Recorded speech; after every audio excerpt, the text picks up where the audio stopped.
പരിസ്ഥിതി ദിനം സംസ്ഥാന സർക്കാർ വിപുലമായി ആഘോഷിക്കുമ്പോഴും തലസ്ഥാന നഗരത്തിലെ ആമയിഴഞ്ചാൻ തോടിന് മാലിന്യത്തിൽ നിന്ന് മോചനമില്ല. ആമയിഴഞ്ചാൻ തോട്ടിലെ മാലിന്യ മലയിൽ കുടുങ്ങി കരാർ തൊഴിലാളി മരിച്ച് 1 വർഷം തികയുന്നതിന് മുൻപാണ് ഈ ദുരവസ്ഥ. മാലിന്യം നീക്കുന്നതിൽ റെയിൽവേയും കോർപ്പറേഷനും പരസ്പരം പഴിചാരുകയാണ്. കഴിഞ്ഞ വർഷം ജൂലൈ മാസം 12-ാം തീയതിയാണ് നെയ്യാറ്റിങ്കര മാരായമുട്ടം സ്വദേശി ജോയ് ശുചീകരണ പ്രവർത്തനത്തിനിടെ കനാലിൽ വീണ് മരണപ്പെട്ടത്.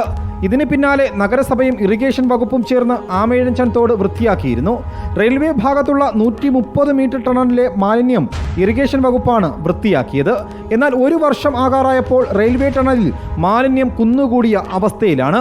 മാലിന്യം കുന്നുകൂടിയപ്പോൾ ദുർഗന്ധം സഹിക്കാൻ കഴിയുന്നില്ലെന്നാണ് ഈ ഭാഗത്തെ ഓട്ടോ തൊഴിലാളികൾ പറയുന്നത്. ഇപ്പോഴിതാ ഈ മാലിന്യം കൂമ്പാരമായി കിടക്കുന്നത് നിങ്ങൾ കണ്ടായിരുന്നു. ഇത് മുകളിൽ ഭാഗത്തുനിന്ന് ഒഴുകി വരുന്നതാണ്.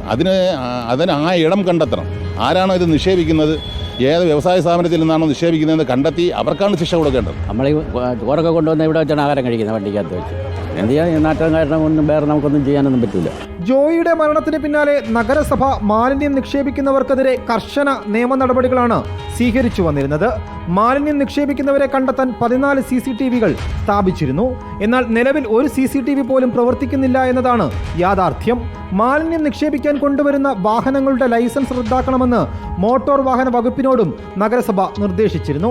നിലവിൽ പഴവങ്ങാടി ഗണപതി ക്ഷേത്രത്തിന് സമീപം തോടിന്റെ ഒഴുക്കു നിലച്ചതാണ് മാലിന്യങ്ങൾ മാസങ്ങളായി കുന്നുകൂടിയതെന്നാണ് അധികൃതരുടെ വിലയിരുത്തൽ.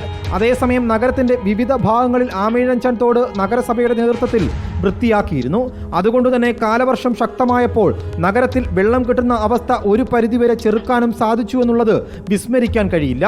റിപ്പോർട്ടർ, തിരുവനന്തപുരം.